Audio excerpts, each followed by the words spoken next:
தானியேலின் புஸ்தகம் 4வது அதிகாரம் 18வது வசனம். ஒரு மகாராஜா ஒரு நாள் இந்த பிரபஞ்சத்துக்கே தேவனாகிய கர்த்தரை குறித்து ஒரு பகிரங்கமான கடிதத்தை எழுதினான். 2500 ஆண்டுகளுக்கு முன்பு இடம் பிடித்த ஒரு சம்பவத்தை இன்று உங்களோடு பகிர்ந்து கொள்ளுகின்றேன்.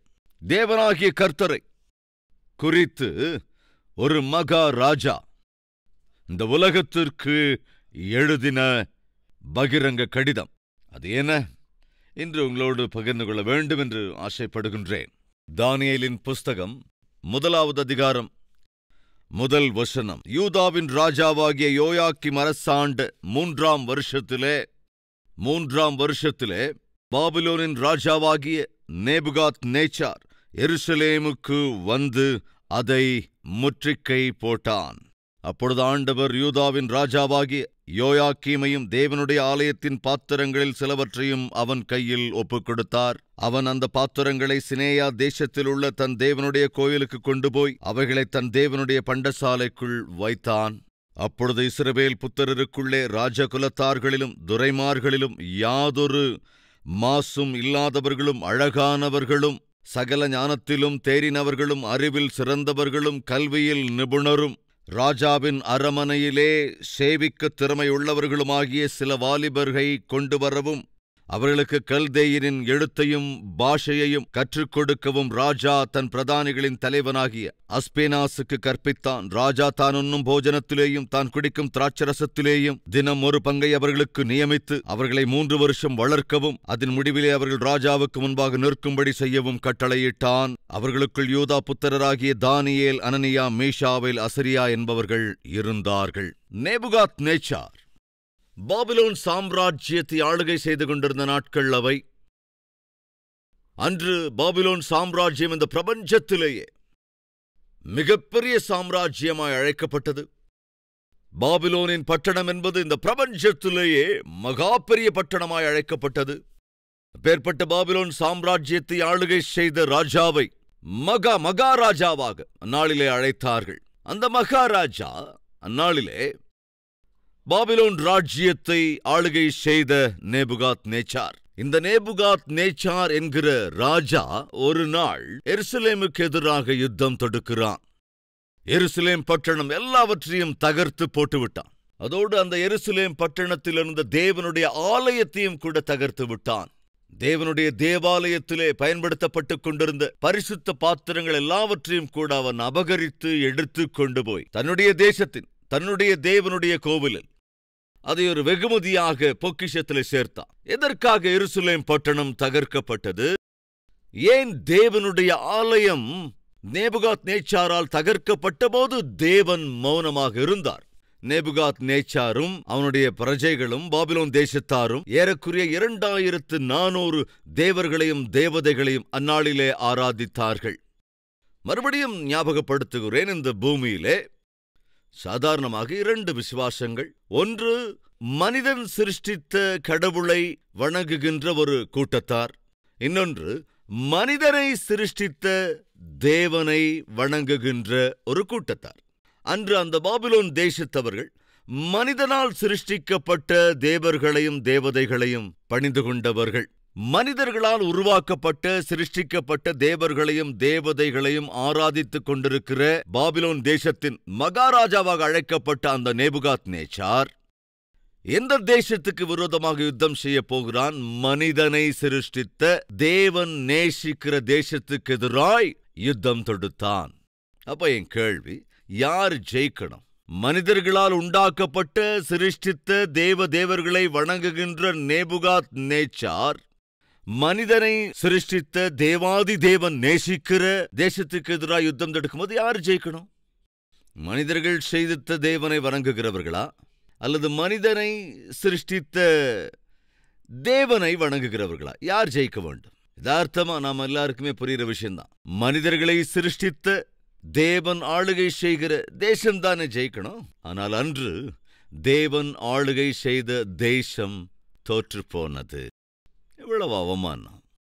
எவ்வளவு துக்ககரமான விஷயம். ஏன் அப்படி நடந்தது? மனிதனை சிருஷ்டித்த தேவன் நேசிக்கிற தேசம் அன்று தோற்று போக காரணங்கள் என்ன? மனிதர்கள் சிருஷ்டித்த தேவனை வணங்குகின்ற பாபிலோன் தேசம் ஜெயிப்பதற்கு காரணங்கள் என்ன? இதை தெரிந்து கொள்வதற்கு மறுபடியும் சரித்திரத்துக்கு கொஞ்சம் முன்னால போகணும். இஸ்ரவேலர்களும் யூதர்களும் ஜீவனுள்ள தேவனை ஆராதிப்பதற்கு பதிலாக அவர்கள் தங்கள் மனம் போன போக்கிலே வாழ்ந்து கொண்டிருந்தார்கள். அவர்கள் செய்கிற பாவங்களை எல்லாம் பார்த்து பார்த்து பார்த்து பார்த்து தேவன் தாம் ஏற்படுத்தி கொண்ட தீர்க்கதரிசிகள் எத்தனையோ முறை அவர்களை சரி செய்ய முயற்சி செய்து கொண்டே இருந்தார்கள். எத்தனையோ முறை அவர்களுக்கு புத்தி சொல்ல முயற்சித்துக் கொண்டே இருந்தார்கள். இன்னும் ஒருமுறை உங்களுக்காக நான் வாசிக்க விரும்புகிறேன். எரேமியாவின் புத்தகம் 25வது அதிகாரம் முதலிலிருந்து சில வசனங்கள். யோசியாவின் குமாரனாகிய யோயாக்கீம் என்கிற யூதாவுடைய ராஜாவின் 4ஆம் வருஷத்துக்கு சரியான பாபிலோன் ராஜாவாகிய நேபுகாத் நேச்சார் அரசாண்ட 1ஆம் வருஷத்திலே யூதாவின் ஜனம் அனைத்தையும் குறித்து எரேமியாவுக்கு உண்டான வார்த்தை. எவ்வளவு தெளிவா இருக்கு கவனிங்களேன். ஒரு புறத்திலே நேபுகாத் நேச்சார் மனிதனால் உண்டாக்கப்பட்ட தேவதைகளை வணங்குகின்ற ராஜா. இன்னொரு புறத்திலே இந்த யோயாக்கீம் மனிதனை சிருஷ்டித்த தேவனை ஆராதிக்க வேண்டிய ராஜா. மனிதனை சிருஷ்டித்த அந்த தேவாதி தேவன் அன்று எந்த தேசத்தை நேசித்தாரோ அந்த தேசத்தை ஆளுகை செய்கின்ற ராஜா. ஆனால் அந்த ராஜாவாக இருந்தாலும், அதேபோல அங்கே இருந்த தீர்க்கதரிசிகளாக இருந்தாலும், அங்கே இருந்த ஆசாரியர்களாக இருந்தாலும் தேவனிடத்திலே பயமின்றி வாழ்ந்தார்கள், பக்தியின்றி வாழ்ந்தார்கள். தொடர்ந்து வாசிக்கலாம். 3வது வசனம். ஆமோனின் குமாரனாகிய யோசியாவின் 13ஆம் வருஷம் துவக்கி இந்நாள் மட்டும் சென்ற இந்த 23 வருஷமாக கர்த்தருடைய வார்த்தை எனக்கு உண்டாயிற்று. அதை நான் உங்களுக்கு ஏற்கனவே சொல்லிக் கொண்டு வந்தும் நீங்கள் கேளாமற் போனீர்கள். கர்த்தர் உங்களிடத்திற்கு தீர்க்கதரிசிகளாகிய தம்முடைய சகல ஊழியக்காரரையும் ஏற்கனவே அனுப்பிக்கொண்டே இருந்தும் நீங்கள் கேளாமலும் கேட்கும்படிக்கு உங்கள் செவிகளை சாயாமலும் போனீர்கள். அவர்களைக் கொண்டு அவர் உங்களில் அவனவன் தன் பொல்லாதபடியையும் உங்கள் கிரியைகளின் பொல்லாப்பையும் விட்டு திரும்பி கர்த்தர் உங்களுக்கும் உங்கள் பிதாக்களுக்கும் கொடுத்த தேசத்தில் சதா காலமும் குடியிருந்து அந்நிய தேவர்களை பின்பற்றாமலும் அவைகளுக்கு ஆராதனை செய்யாமலும் அவைகளுக்கு பணியாமலும் இருந்து நான் உங்களுக்கு தீமை செய்யாதபடிக்கு உங்கள் கைகளின் செய்கைகளால் எனக்கு கோபம் உண்டாக்காமலும் இருங்கள் என்று சொல்லி அனுப்பினேன். 8வது வசனம். நீங்கள் என் வார்த்தைகளை கேளாமற் போனபடியினால் இதோ நான் வடக்கே இருக்கிற சகல வம்சங்களையும் என் ஊழியக்காரனாகிய நேபுகாத் நேச்சார் என்கிற பாபிலோன் ராஜாவையும் அழைத்தனுப்பி அவர்களை இந்த தேசத்துக்கு விரோதமாகவும் இதன் குடிகளுக்கு விரோதமாகவும் சுற்றிலும் இருக்கிற இந்த எல்லா ஜாதிகளுக்கும் விரோதமாகவும் வரப்பண்ணி அவைகளை சங்காரத்துக்கு ஒப்புக் கொடுத்து அவைகளை பாழாகவும் இகழ்ச்சிக்குரியாகிய ஈசல் போடுதலாகவும் நித்திய வனாந்தரங்களாகவும் செய்வேன் என்று சேனைகளின் கர்த்தர் மிக தெளிவாக அங்கே சொல்லுகிறார்.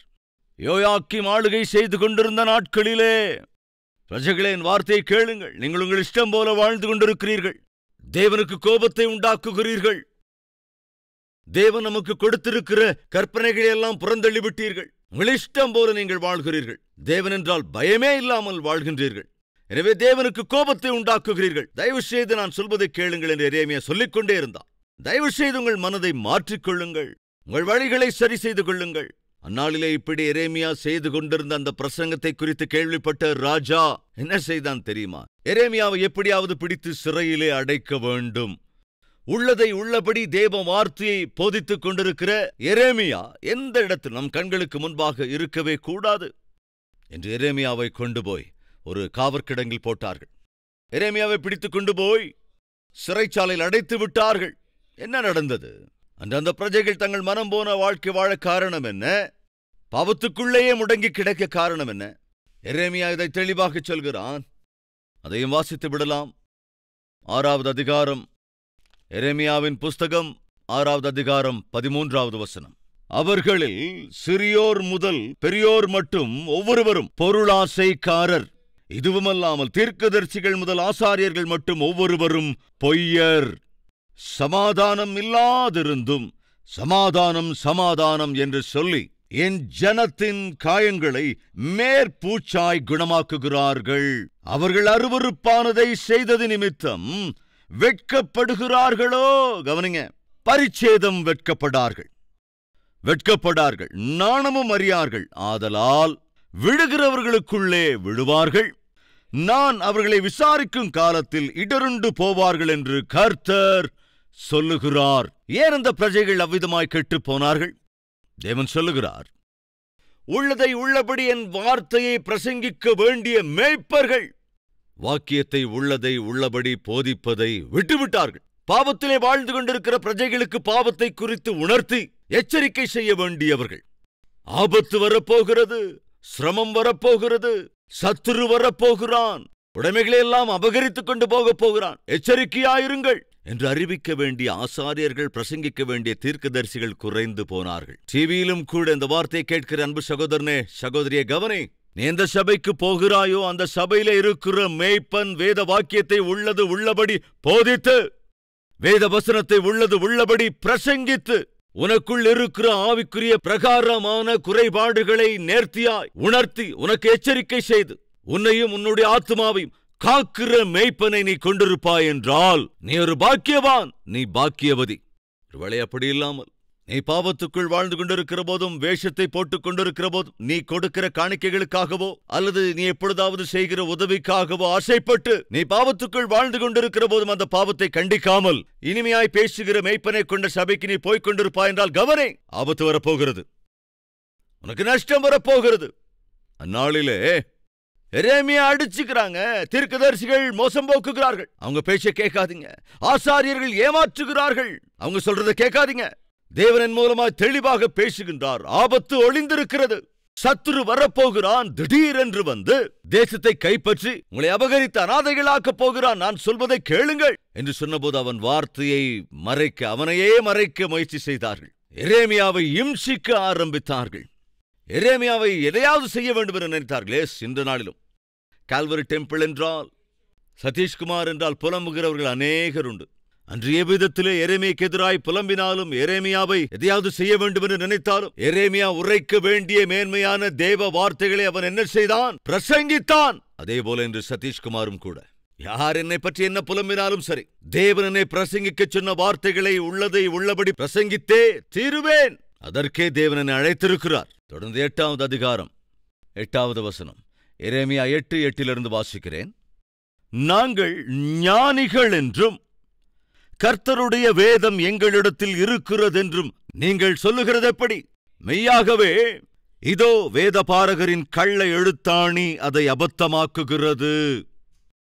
ஞானிகள் வெட்கி கலங்கி பிடிபடுவார்கள். இதோ கர்த்தருடைய சொல்லை வெறுத்து போட்டார்கள், அவர்களுக்கு ஞானம் ஏது? ஆகையால் அவர்களுடைய ஸ்திரீகளை அந்நியருக்கும் அவர்களுடைய வயல்களை அவைகளை கட்டிக்கொள்பவர்களுக்கும் கொடுப்பேன். அவர்களிலே சிறியோர் தொடங்கி பெரியோர் மட்டும் ஒவ்வொருவரும் பொருளாசைக்காரராயிருக்கிறார்கள். தீர்க்கதரிசிகள் தொடங்கி ஆசாரியர்கள் மட்டும் ஒவ்வொருவரும் பொய்யராயிருந்து சமாதானம் இல்லாதிருந்தும் சமாதானம் என்று சொல்லி என் ஜனமாகிய குமாரத்தியின் காயங்களை மேற்பூச்சாய் குணமாக்குகிறார்கள். தாங்கள் அருவருப்பான காரியத்தை செய்தது நிமித்தம் வெட்கப்படுகிறார்களா? பரிச்சேதம் வெட்கப்படார்கள், நாணவும் அறியார்கள். ஆகையால் விழுகிறவர்களுக்குள்ளே விடுவார்கள், நான் அவர்களை விசாரிக்கும் காலத்திலே இடருண்டு போவார்கள் என்று ஊழியம் செய்து கொண்டிருக்கிறேன். அன்பு ஊழியக்காரனே, நீயும் நாமும் அழைக்கப்பட்டிருக்கிறது வேத வசனத்தை உள்ளது உள்ளபடி போதிப்பதற்காக. கூடுமான வரைக்கும் தேவன் தந்த கிருபையின் அடிப்படையில வேத வார்த்தையின்படி வாழ்ந்து அந்த வார்த்தைகளை சபைக்கு, ஜனங்களுக்கு பொறுப்போடு கூட பாரத்தோடு கூட போதிக்க தேவன் நம்மை அழைத்திருக்கின்றார். அப்படிப்பட்ட ஊழியக்காரர்களாக நாமே பாவத்திலே விழுந்துவிட்டால், அப்படிப்பட்ட ஊழியக்காரர்களாய் இருக்க வேண்டிய நாமே சாத்தானுக்கு இடம் கொடுத்தால், அப்படிப்பட்ட ஊழியக்காரர்களாய் இருக்க அழைக்கப்பட்ட நாமே உலகத்தோடு கலந்து விட்டால், நம்மீது சார்ந்திருக்க வேண்டிய சபை காரியங்கள் என்னாகும்? அந்த நாளிலே அப்படிப்பட்ட நிலைதான் உருவானது. ஆசாரியர்களும் தீர்க்கதரிசிகளும் பொய்யராக மாறிப்போனார்கள். பாவம் பெருகிக் கொண்டிருக்கிற போதும், தேவனுடைய கோபம் இறங்கி வர இருக்கிற போதும் ஒருவரும் எச்சரிக்கவில்லை. ஆனால் எச்சரித்த எரேமியாவையோ சிறையிலே அடைத்தார்கள், பாடுகளுக்குட்படுத்தினார்கள். என்ன நடந்தது? எரேமியா சொன்னதுதான் நடந்தது. 23 வருஷங்கள், 2+3 5 கிருபை. தேவன் தம்முடைய கிருபையை காண்பித்து, இரக்கத்தை காண்பித்து, அவர்களை சிட்சிப்பதற்கு முன்பு எத்தனையோ தடவை எச்சரித்துக் கொண்டே இருந்தார். அநேக முறை எச்சரித்துக் கொண்டே இருந்தார். தேவன் எத்தனை முறை எச்சரித்த போதும் கூட தேவனுடைய வார்த்தைகளை பற்றி கொள்ளாமல், கண்டு கொள்ளாமல், இஷ்டம் போல வாழ்கின்ற வாழ்க்கையெல்லாம் என்ன செய்யப்படும்? சிட்சிக்கப்படும். சிட்சிப்பேன் என்றார், சிட்சித்து விட்டார். உங்களை சிதறிப்போக பண்ணுவேன். உங்களின் சத்துருக்களுக்கு நான் உங்களை ஒப்புக் கொடுப்பேன். அவர்கள் கைகளிலே உங்களை அடிமைகளாக்குவேன். எப்ப நீங்க உங்க இஷ்டம் போல வாழ்ந்து கொண்டிருக்கின்றீர்களோ என்று சொன்னபடியே செய்துவிட்டார். எரேமியா 23 ஆண்டுகளாக எச்சரித்துக் கொண்டிருந்த போதும் அதை கண்டுகொள்ளவே இல்லைங்க. எரேமியாவுக்கு முன்பு ஏசாயா என்கிற ஒரு பக்தன் இருந்தான், தீர்க்கதரிசி இருந்தான்.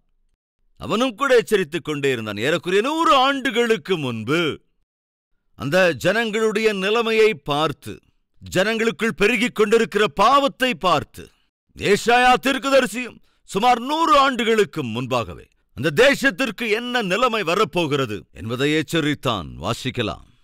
ஏசாயா தீர்க்கதரிசியின் புஸ்தகம் 39வது அதிகாரம்.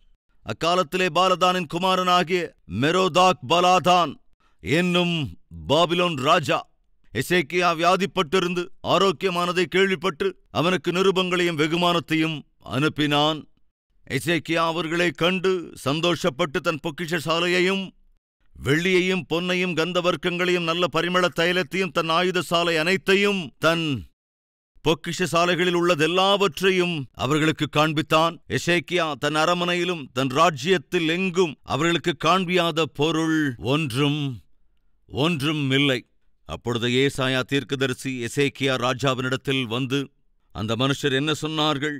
எங்கே இருந்து உம்மிடத்தில் வந்தார்கள் என்று கேட்டான். அதற்கு எசேக்கியா, பாபிலோன் என்னும் தூர தேசத்திலிருந்து என்னிடத்திற்கு வந்தார்கள் என்றான். அப்பொழுது அவன், உம்முடைய வீட்டில் என்னத்தை பார்த்தார்கள் என்று கேட்டான்.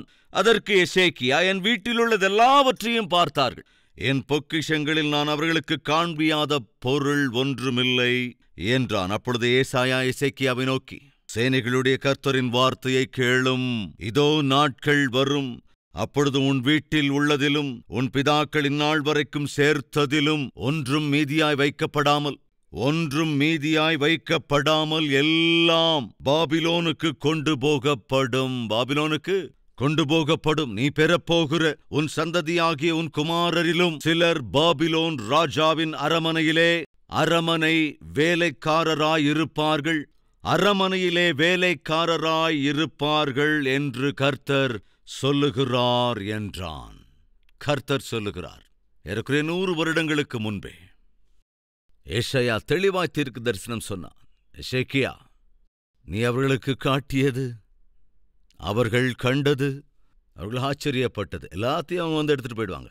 பாபிலோன் ராஜா வரப்போகிறான், உன்னுடைய சந்ததியையும் உன் ராஜ்யத்தாரையும் அடிமைகளாக பிடித்து கொண்டு போகப் போகிறான். வாலிபர்களை கூட அவன் அடிமைகளாக கொண்டு போகப் போகின்றான். அந்நாளிலே யூத பிரஜைகள் வாழ்ந்து கொண்டிருந்த அந்த வாழ்க்கையை கண்ட ஏசாயா, கவனிங்க, உள்ளதை உள்ளபடி அப்படியே சொல்லிவிடுகின்றான். அப்பொழுதிலிருந்தே தேவன் தம்முடைய ஊழியக்காரர்களை தொடர்ந்து அவ்வப்பொழுது தம்முடைய பேச்சை கேட்கிற, தம்முடைய வார்த்தையை உரைக்கிற, தீர்க்க தரிசனம் உரைக்கிற தம்முடைய தீர்க்கதரிசிகளை, ஊழியர்களை அனுப்பிக்கொண்டே இருந்தார். கேட்கலையே, சொல்லும் உண்மைகளை கேட்கலையே, கேட்டு தேவனுக்கு கீழ்ப்படியவில்லையே. தேவன் பார்த்தார். எத்தனை தரம் கண்டித்தாலும், எவ்வளவு அன்போடு சொன்னாலும் செவிசாய்க்காமல் இருந்ததால் தேவன் என்ன செய்தார் தெரியுமா? சொன்னபடியே அவர் செய்தார். நேபுகாத் நேச்சாரை திடீரென்று இந்த தேசத்துக்கு எதிராக யுத்தம் தொடுக்கும்படியாக கொண்டு வந்தார். பைபிள் தெளிவாக சொல்கிறது, அடிக்கடி கடிந்து கொள்ளப்பட்டும் தன் பிடரியை கடினப்படுத்துகிறவன் சகாயமின்றி சடுதியில் நாசமடைவான். நீதிமொழிகள் 29:1 எடுத்து வாசிச்சு பாருங்க. எத்தனை முறை கடிந்து கொள்ளுகிற போதும் கீழ்ப்படியாமல் இருக்கிறவன் சடுதியில் நாசமாகி விடுவான். தயவு செஞ்சு கவனிங்க. நேபுகாத் நேச்சார் என்ன நினைச்சான்? நான் ஆராதிக்கிற என் தேவர்கள் மிகுந்த சக்தியுள்ள தேவதைகள் என்பதினாலே இஸ்ரவேலர்கள், அந்த யூத ஜனங்கள் சேவிக்கின்ற அவர்கள் தேவன் பலவீனன் என்பதினால் அந்த தேவன் ஆளுகை செய்கிற தேசத்தை என்னுடைய தேவதைதான் எனக்கு ஒப்புக் கொடுத்த ஆள் என்று பெருமைப்பட்டான். ஆக்சுவலா கவனிங்க, யூதர்களை நேபுகாத் நேச்சாரின் கரங்களிலே ஒப்புக் கொடுத்தது. நேபுகாத் நேச்சார் வணங்கிக் கொண்டிருந்த தேவதைகள் அல்ல, அப்புறம் தேவன், பிரபஞ்சத்தையே ஆளுகை செய்கிற தேவன். தம்முடைய ஜனங்கள் தவறு செய்கிற போது அவர்களை சிட்சிக்க வேண்டும் என்பதற்காக சத்துருவின் கைகளிலே ஒப்புக் கொடுத்தார். பைபிள் சொல்கிறது, அன்பு கூறுகிற தகப்பன் தன் பிள்ளைகளை சிட்சிப்பான். நான் பிரசங்கிக்கிற இந்த ஜீவனுள்ள தேவன், கவனிங்க, அவர் நேசிக்கிற தேவன். அவருடைய பிரஜைகளாகிய நாம் தப்பு செய்கிற போது கட்டாயம் அவர் சிட்சிப்பார். அன்று அவர்களை அப்படித்தான் சிட்சித்தார். ஏனென்றால் எத்தனையோ முறை தேவன் அவர்களை கண்டித்து உணர்த்திய போதும் அவர்கள் அதற்கு கீழ்ப்படியாததினாலே தேவன் அவர்களை சிட்சித்தார். தீவிரமான சிட்சைக்கு அவர்களை இலக்காக்கினார். தந்தையா இருந்தாலும், தாயா இருந்தாலும், மகனா இருந்தாலும், மகளா இருந்தாலும், கவனி, உன் பாவத்தால் தேவனை மிகவும் எரிச்சலுக்குள்ளாகிறாய், கோபத்துக்கு ஆளாக்குகிறாய். உனக்கு தெரியாமலேயே உன் சிட்சையை நாளுக்கு நாள் பெருக்கிக் கொண்டிருக்கிறாய். வரப்போகிறது பயங்கரமான பேராபத்து, வரப்போகிறது பயங்கரமான சிரமங்கள், வரப்போகிறது பயங்கரமான வியாதிகள், வரப்போகிறது நாள் தாங்கவே முடியாத ஆபத்துக்கள். அப்படி அது வருவதற்கு முன்பு இன்று ஆண்டவரே, ஆண்டவரே, ஆண்டவரே, கொஞ்சம் இருங்க ஆண்டவரே, என்னுடைய தப்பை நான் உணர்ந்து கொண்டேன், என்னுடைய பாவங்களை நான் திருத்திக் கொள்கிறேன், அறிக்கை செய்கிறேன், என்னை மன்னிக்கும்படி வேண்டுகிறேன், எனக்கு இறங்கி இன்றே என் உச்சந்தலை முதற்கொண்டு உள்ளங்கால் வரைக்கும் என்னை சுத்திகரிங்க, என்னை பரிசுத்தப்படுத்துங்க.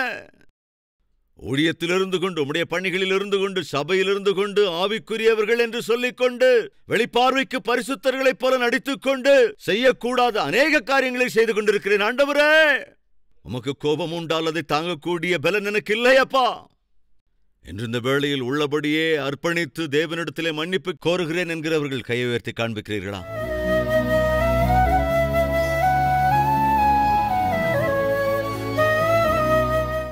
மகா பரிசுத்தமுள்ள எங்கள் பிதாவே, தெளிவாய் திட்டவட்டமாய் இந்த நாளிலே எச்சரித்திருக்கின்றீர்.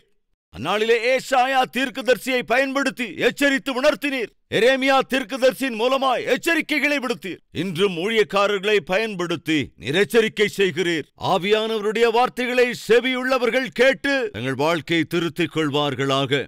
ஆண்டவரே, நீர் சிட்சிப்பீர் என்றால் அதை தாங்கக்கூடிய சக்தி எங்கள் ஒருவருக்கும் இல்லையே.